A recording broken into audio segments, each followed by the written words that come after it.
the Michigan Wolverine! AppStateCentral.com weekly podcast. All right, and good evening, and welcome to the 8th installment of the AppStateCentral.com weekly podcast. As always, a big thank you to the Marching Mountaineers and the Appalachian Sports Network for providing those sound clips you just heard in this intro. This is Bryden, and along with me is my co-host, Mike. Mike, how you doing tonight, man? Oh, doing great, man. Thanks. Good to hear, yeah.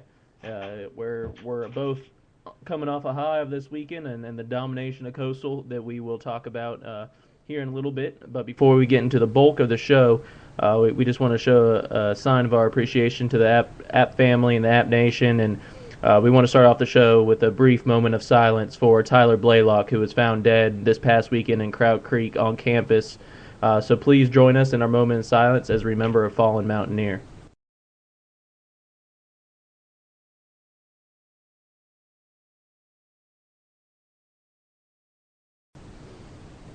All right, and thank you for participating in that moment of silence. Our thoughts and prayers are definitely going out to the friends and family of Tyler, and we wish you guys all the best in your grieving and dealing with that untimely death of him. So now to get off a little somber note, like I mentioned earlier, the Mountaineers absolutely dominated Coastal Carolina, and they won with a final score of 55-14 at the Rock. It was absolute. I mean, there's no other way to put it. We just absolutely dominated both sides of the ball all the way throughout the game, and it put the victory. It gave ASU a 500 over 500 for the first time this season, and that we currently sit at 3-2 and are heading into homecoming this weekend with Elon. We are currently 1-1 in the SoCon. So the Elon is a big game for us, and so this week on the show we're going to go ahead and review the Coastal game, kind of give you our takes, what happened, what we need to learn from the usual we do every week, and then we'll also preview Elon and what we think we need to do in order to beat Elon at the Rock this coming Saturday, and then we'll also announce the winner of the ticket giveaway that we've been running that Mike and I have been running for this for the homecoming tickets this weekend against Elon. We've been advertising. We'll be giving away 2 tickets, and we'll announce those winners tonight. So I guess before we begin, Mike, go ahead and give our listeners another reminder about how to reach us via the social media. Yeah, thanks. As always, if you'd like to interact with us during the show or anytime throughout the week, you can send us a tweet at App State Central or post on our Facebook wall at facebook.com/AppStateCentral. We always welcome feedback and suggestions, so if you guys do read or listen to us, please stop in if you can.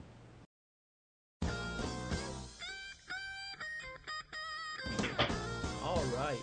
Tonight we're actually going to begin the bulk of the show, with a brand new segment we're going to be calling Around the SoCon. And it's just going to give you guys a brief recap of everything that happened during this past weekend's games in the conference, and then more specifically how it pertains to App. And we'll continue to do this every week, so I hope you guys enjoy it. And so, Mike, go ahead and kick it off. Well, I think the most important game happened, outside of Boone, was the Chattanooga Citadel game, where Chattanooga actually defeated the Citadel 28-10, which definitely opens up the Southern Conference race a little bit. Both quarterbacks did play. Jacob Huseman was 11 of 14 passing for 86 yards and a touchdown. Also rushed for 80 yards, while Terrell Robinson was 4 of 5 passing with 73 passing yards and a touchdown. He also rushed for 97 yards and a touchdown, and also added on 1 reception for 7 yards as well. Down in Statesboro, Georgia Southern defeated Sanford 35-16. Jarek McKinnon completed only 1 pass for 34 yards. They were still able to get the win. He threw an interception. They did have 360 rushing yards.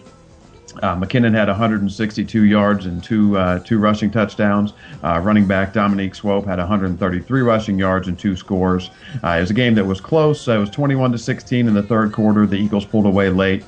And then the other 2 games weren't nearly as competitive. Furman was all over Western Carolina, 45-24. Really pounded them on the ground. Gerodis Williams had 239 rushing yards and 2 scores. Backup running back Hank McLeod had 123 rushing yards and a touchdown. And that game wasn't quite as close as it looked. It was 45-10 before the backups went in, and Western got a couple of touchdowns late. And then Wofford took care of Elon by a final of 49-24. Wofford, along with Georgia Southern, also got the win in spite of only completing one pass, which was a 16-yard touchdown by Brian Cass. He also threw an interception on the day. Eric Breitenstein, the Boom product, set a Southern Conference record with 321 rushing yards. Also found the end zone twice. He actually broke Armani Edwards' record that was set in the 2007 national semifinal game against Richmond when he went for 313. Breitenstein is the offensive player of the week this year in the Southern Conference. Elon did get their yards and their scores through the air. Thomas Wilson had 322 passing yards and 2 touchdowns. Both those scores went to Aaron Millette, who ended the day with those 2 touchdowns along with 177 yards in the air. All right, thanks, Mike, for that recap. And obviously, the biggest game for us as App fans is that Citadel loss. That basically puts us in the driver's seat of controlling our own destiny. We win out. We win at least a share of the SoCon title. Obviously, we still have to face Georgia Southern and Wofford. Wofford's the only one that's undefeated in conference still, whereas Georgia Southern. They also lost to Citadel, so they're struggling one loss in the Southern Conference as well. And actually, Georgia Southern beating Samford, that helped us surprisingly as well, because Samford at the time was undefeated in conference play. So both the top 2 teams in Southern Conference went down this weekend, and that helps App in the fact that we do control our own destiny, and we are now in the running for at least a share of the Southern Conference title again.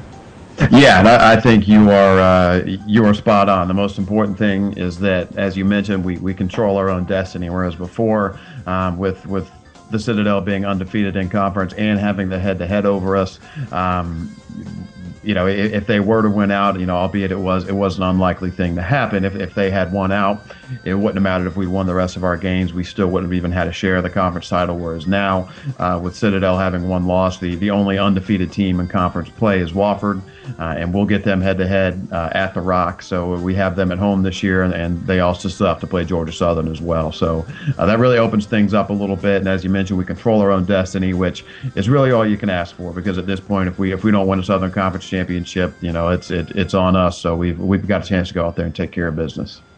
Yeah, definitely. So that was our quick recap of the Southern Conference. Hope you guys enjoyed that segment. Like I said at the beginning, we will be doing it from here on out for the rest of the year. So hope you guys enjoyed it. It's just a little quick recap and let you guys know how the conference is looking for us. So. Yeah, and obviously, as anyone who's listening already knows, the other game going on in the Southern Conference this week was played in Boone, and our Mountaineers put on an impressive show. They really dominated Coastal. As you already mentioned, the final score 55-14. To be quite honest, it could have been even worse than that. Our starters didn't play but about a minute or so in the fourth quarter. Outside of a strong second quarter by the Coastal Carolina offense when they scored 14 points, we really shut them down. It was 28-0 just at the very beginning of the second quarter. Really an offensive clinic, 684 yards of total offense. That's the most since the Black Saturday game against Georgia Southern in 2009. 265 more yards than our second highest total this year, which is when we had 419 yards against East Carolina. Also, easily our biggest rushing performance of the year. We had 399 yards on the ground. In that department, it was obviously led by Stephen Miller. He had 202 rushing yards and 2 touchdowns on only 17 carries, which is a pretty incredible average of 11.9 yards per carry. That brings him up to 601 rushing yards this season. In spite of not starting the opener, he's got over 600 yards. That's 120 per game, and he is definitely more than on pace to become the first Appalachian running back to go for over 1,000 since Devin Moore had 1,300 plus back in 2009.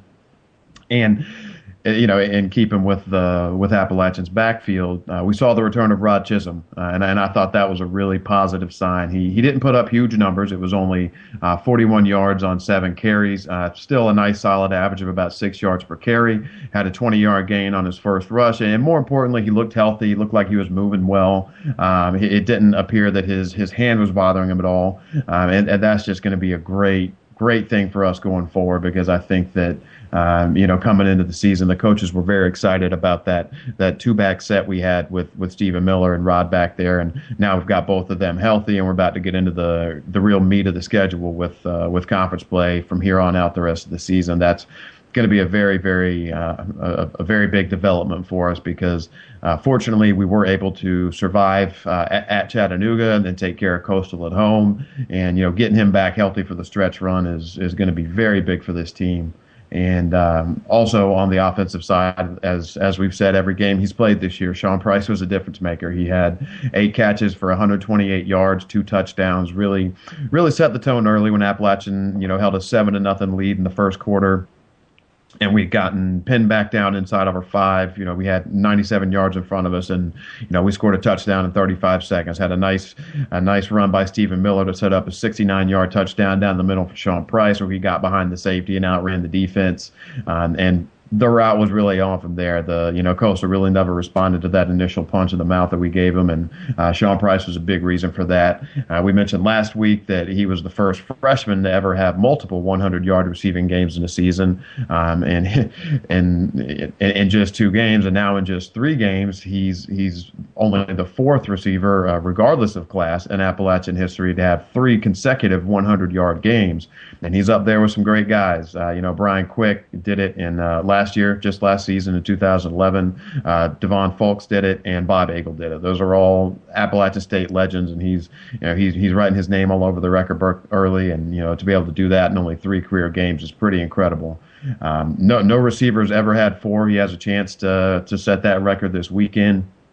In 3 games, he's got 361 receiving yards, 5 touchdowns, and in spite of missing those 2 games, he still ranks number 27 nationally in receiving yards. So he's to say he's gotten off to a big start would be an understatement. He really gives our offense another dimension, and I feel like we're a lot more balanced with him out there. We've got so many talented guys in the slot with Peacock and Washington and Sumler, and he gives us that deep threat. And then also getting Rod Chisholm back, I think we're really going to see some cohesion there in the offense now that we have all our weapons healthy, and they're going to be playing together the rest of the season. And obviously, understanding that game was Jamal Jackson. He had another strong showing. He did have one pretty ill-advised pass. I'm not sure if it was a miscommunication with him and Sean Price, or if he thought he was going to come back on a route when he kept going. But he did throw an interception in the first quarter, but the defense held. Coastal was not able to turn that into any points, and he finished the day 19-27.